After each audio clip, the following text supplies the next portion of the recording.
him and given the gospel, he repented, accepted Jesus, and baptized him. Now he is in the body of Christ.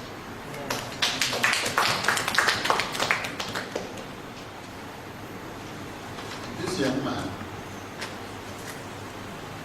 was a very clever man, used to beat and break the churches, used to beat the servant of God, and was a terrible man in that village, Archipelago village called. It's a center place for many villages.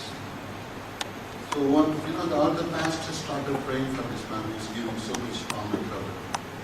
One day he came by bike from the township to his house, village. He was smashed by a truck. He met an accident and the truck threw him out and his face, everything was smashed and the legs broken, hand broken. Somebody took him to the hospital and then later they find it's very difficult to give him the treatment. Somehow his life was saved but he cannot walk. He was bedridden for many years, more than 3 or 4 years. So I went to Archipelago for village ministry, and the pastors who were there asked, please come with us, pray for this young man who is bedridden. Because God punished him. He beaten us, broken our church, collected the young Hindu youths, and given us so much of trouble. With tears we prayed to God to touch this man. But he met an accident and his life is lost. So please come and give counseling and pray for him. Let the Lord give you life back to get up one more. So God graciously touched him and we prayed and he given a life to walk and do his duties around the house. We agreed, accepted Jesus Christ as a personal Savior.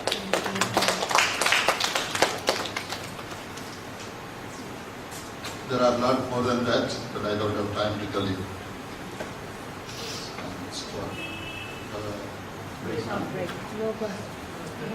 You want to break or let's continue? Okay. We are on the subject of church planting. A church planting, two sides. Listen, I don't see you taking notes. Are you taking notes? Yes, sir. Okay. Church planting in two sides. One is going with the gospel from zero level, 1, 5, 10, 15, 40, 30, 100, 200, 300. Now one side church planting comes with 1 soul or 0 souls. It comes with that. And then you plant churches around 1 church, 2 church, 3 church, 5 church, and house churches, autumn prayer meetings, Bible studies. It all comes in church planting. So, autumn prayer meetings, house churches, autumn prayer meetings, Bible studies, fasting prayer, all-night prayer, and personal counselings.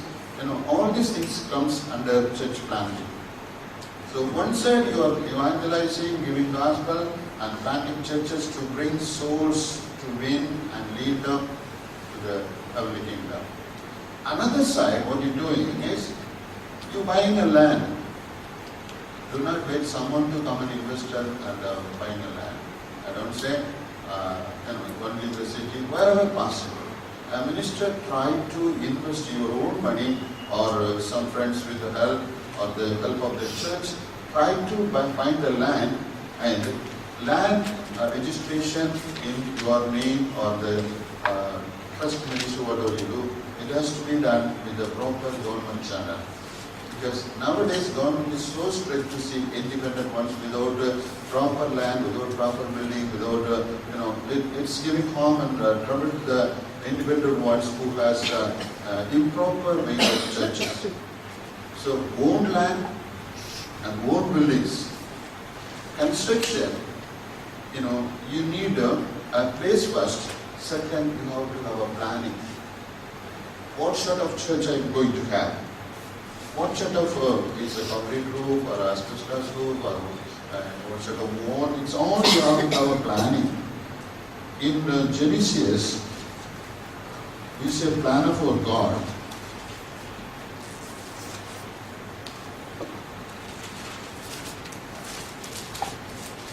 Genesis 6th chapter, there our Lord giving a plan to Noah. He has asked him to build an ark because he's seen all over the nations, all over the people, and he was not pleased. So he said to Noah, my servant, I am going to destroy this world with the flood. So for you and your family, I have consideration. Go and build an ark.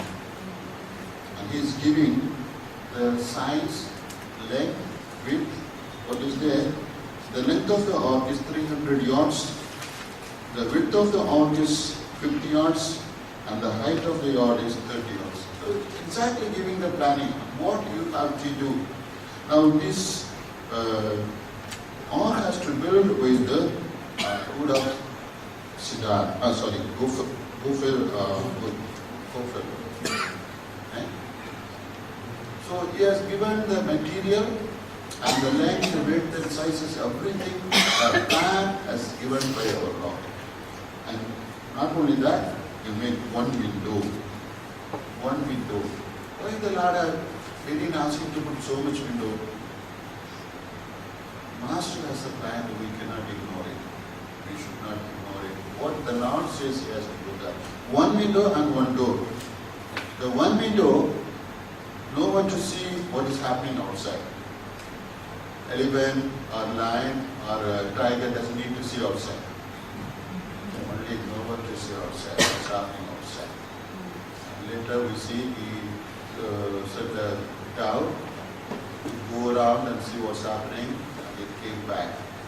So one window the Lord told him to do it, and one door Lord told him to do it. One door, all of them to get in, and the time the Lord said, come out. One door, the people to come out. God's plan is such a high, Lord didn't say, if you will be there, we will make 5 doors. Before the permission comes, we will open the other door, we run away from there. Lord doesn't want the elephant and tiger run away from other side. There are elephants and tigers and snakes and so much things in our churches. There are people, those who don't want to listen to God, those who don't want to listen to the pastor, they come on their own, they want to go on their own. If there are 3-4 doors, they will disappear from their state. That's what God said to here, make one door. And the heaven has one door. Heaven doesn't have so much doors. God says, make one door in our life. Okay, with that, God has told him, make 3 stories.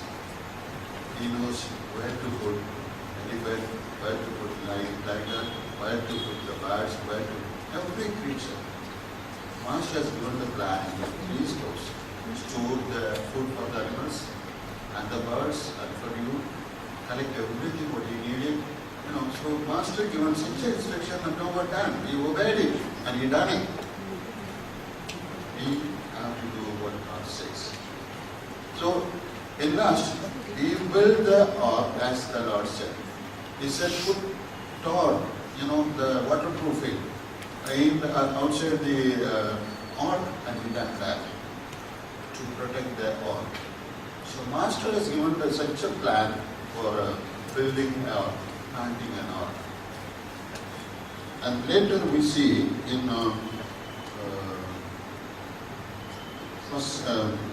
First Kings, we see Solomon built a church. Solomon built a church. I'm going fast because limited time I have. Solomon done a church 60 yards long, 20 yards wide, and 30 yards high. Everything has to be planned and do accordingly. It should not be, why not this one, change this one, put this one. No. Before starting a project, everything should be in order, planning and in order. So Solomon also done the same one, and he brought so much of dressed stones. We read in the Bible that no stone was knocked or chiseled in the place of the church building. Everything planned, the stones, what sides it should be, and all came to the spot with dressed towards. And the cedar timber brought from other countries, other places, seasoned and cut and planed and put polish. So everything planned, and we see the whole church of Jerusalem, the Solomon done, was covered with cedar, the best wood in those days. And important areas was covered by the gold coverings. Sometimes, I used to think some of our Pentecostal churches doesn't wear boots.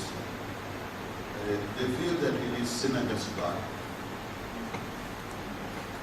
Temple of Jerusalem was covered with gold. The heavenly kingdom is, the floors are golden, and many areas are covered with the golds and diamonds. So God is not strict on having the gold of half pound, half pound or 1 pound of bangles or something on the ear, something on that. God is not against that. What God doesn't want to see, a lamb is like 10 bangles here, and here the neck won't be visible. So chains. Last month I went to a marriage. The sister came from Arab country. From here to here, bangles. And here to here, bangles. I don't see her watch, all covered with the gold. And here, this much of chains and necklaces. This is what God has done. God allows you to have a normal, minimum, what you can have, what is allowing to have. So that God is not against of the policy of ornament, what you can have, minimum, it is your privilege and you are not allowing you to have it. It's not, God strictly says it is sin against God, no. Some policies of some churches strictly banning this and saying they are saints and they are holy.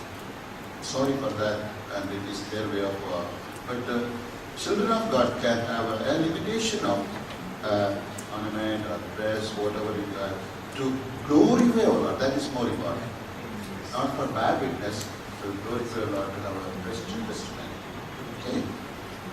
So, church building, to have a place first, and then you have to have a plan. What length, what width, and what sort of material you are going to use it. What kind of roof you are going to use it. What will be the budget. It all has to be put up together in the place of God and pray for that.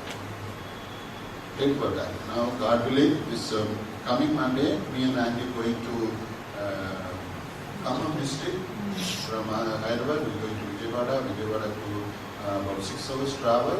We are going to a place. As per the church building is already built, we are going to dedicate the church. My pleasure and desire to build so much. You have seen some photos, right? You didn't see all the photos. It is my great desire to build churches to people to bring into the church and worship our Lord and their own language. That's my great concern. And I'm just not speaking to them and leaving them to go. Make them to be the disciple of God. Come and worship the Lord. And make them to come to the church. If there is no church, people hesitate to come. In our many places, we have open meetings and worship in the open yards. And the people, newcomers, they hesitate to come because the moment the other people see them, hey, you was there in that people. No, I'm not there. No, I seen you there. So there is some restriction, and it is reversing them for the job and some kind of people doesn't give work to the poor Christian tribal people. They doesn't give because we go into church. So we have to have a building so that they come in, then nobody see that. So this concern, I have too much for our people to come and worship the Lord in the church. So we build that. Now, as I said, a plan and the structure and the roof and what sort of building you're going to make, you have to have a clear understanding and prayer. And then you will seek for the funds. Without funds, we cannot do that. Maybe the church costing, nowadays we have a church costing of 3 lakhs to 4 lakhs. Because the workers and depends the material cost, all these things. Minimum 3 lakhs, it might exceed to 4 lakhs. So what I used to do, first I send 25,000 or 30,000. Dig the foundation by your church people, send me the photograph. Soon I see the foundation done, I give you money, buy the stones and sand, cement and build it up to the basement level. Send photo. By seeing that, next payment goes. Like that, every step I send money and see the steps of the work is done properly with a good standard. Later it comes to a stage of top of the roof level. Then we have to ask the trussman to come and fit the roof truss and asbestos roof, a veranda. It's all done. We have a standard design for God, and we make sure that it's done according to this standard. So Byzantine churches, all you will see mostly a standard design. Some of the evil what will do, they half the way comes and change the mind, and they don't send a photo. Then they delays for 1 month, 2 months, 1 year, 2 years. This Vijayawada church we started by 2011. And after coming to a stage, the evil worked there and was stopped because they didn't do what I want. They take money and switch off the phone. Then 1 month, 2 months, I don't get it. Then after 4 months, Pastor Ji, maaf karna, mera thoda galat ho gaya. Okay, I forgive them because the church started by us has to finish by us. I don't want to believe a church in the middle. God will ask me why we need to finish it. I look into their problems and troubles. Church ministry should not be stopped. There are not saints there, there are not righteous people there. There are some righteous and many of them are unrighteous. By seeing some money, because you have to believe them and send money. Those who are getting 2,000 get 20,000 or 50,000 and the evil comes and they use the money for their own family affairs and disappear for a few months. We come across this. We come across this. That's what this church has taken more than 3 years which we are going to dedicate. You ought to live and ought to serve, ought to work with the people, those who are evil-minded and evil-spirited. We don't see the evil-spirited, we see the people of God there in that village to come to worship the Lord. So you have to face the losses and you have to face the, so many things to build God's kingdom. It's not everything will be done as what you want it. Somebody do the right way, somebody do the wrong way. Instead of 3 lakhs, it goes 4 lakhs, 5 lakhs, 6 lakhs. But when we started, we don't leave it in the middle of the job. We want to finish the job. Okay? So, a church planting in both sides, which one side soul winning, planting church, growing with the souls, many branch churches, cottage meetings, Bible studies, all these things comes from another side. And one side, building of church, constructively building of church to a high level, that's happening. When I was working in highways department in India during 70s, 1970s, one of my friends called me to visit a village. It was about 300 kilometers away from my native place. So I went there with him. And I asked him, is there any churches around? He said, yeah, one church in our village. Can we go and see that? Somehow the Holy Spirit inspired me to go to that church, particular church. When I went there, the church was locked. I said, my friend, can you please find the person who hold the key? And I want to see the church. I was a construction engineer. I done my courses of civil engineering. So he chased and found the key and he came with us. When I stepped in the church, my beloved, so much of bad smell. I could not step in the church because they open it the Sunday, clean it and close it. Until next Sunday it's not open. It's a village. All the village people of these church believers, they are extremely, morning till evening they work in the field and come in the evening, have their food, sleep and go. So their routine life is such. The pastor also, the village, he stays about 20 kilometers away in a township and he only comes Sunday morning and soon the church over, he go back. He doesn't know what's happening in the village among the believers and the church, no prayer meetings, no Bible study, nothing. So the pastor only come for worship and go. If he don't come, and he will serve his assistant. This is what the ministry the pastor done. Okay, then I stepped in and I see so much of broken tiles in the roof. All the walls and windows, only the time of Christmas, they take some snow shovel and apply the wall and door, window, everywhere. You don't find is where is the door, where is window, where is wall. Because everything applied with the snow shovel. And the floor, it was not properly done. So what happened, the tiles, it's a tile shape like this. And the birds comes in, stay there. Every day, the birds comes and stay. And it passes all the urine and shades, everything. It falls into the floor of the church and makes so much bad smell. So much birds comes and stay over there. So when I stepped in the church, I find because of the wrong tiling, roofing, the birds all come inside. And the broken windows, so all the birds are invited to come and stay there. In short, such a birds